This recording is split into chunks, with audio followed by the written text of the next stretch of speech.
So actually, you just said something too as well about individuals who, it's a generalized statement, but might be a little bit older that don't understand technology in the same kind of way. What can they do to kind of ramp up during these times to understand kind of how to use and capitalize off of technology?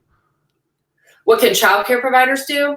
Or anyone that's older during these times? You talked about how they don't necessarily know technology in the same kind of way, whether it's childcare users or anyone in any industry. What can they do to kind of ramp up to learn kind of how they can live in this kind of new norm?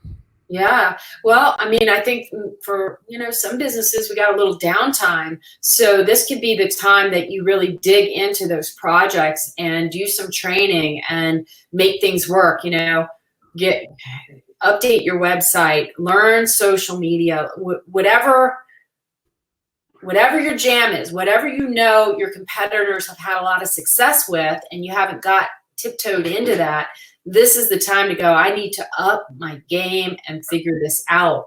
And then, the mindset of always doing things the way that you always have done it, I think is just with the way that technology is coming onto platforms, the way things are changing. I just think, especially now more than ever, you're going to be left behind.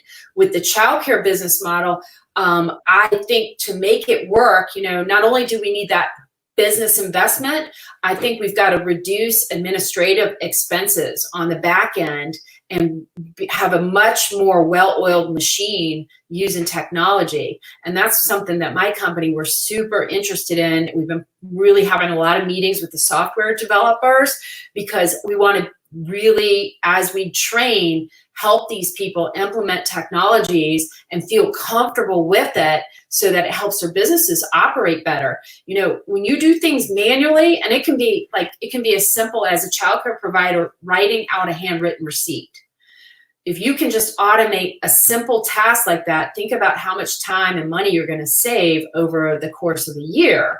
And there's 1,000 examples of that in businesses where they're doing something that they could do it in a smarter way. Still have a quality service, still connect with customers, but your back end could just be so much more effective.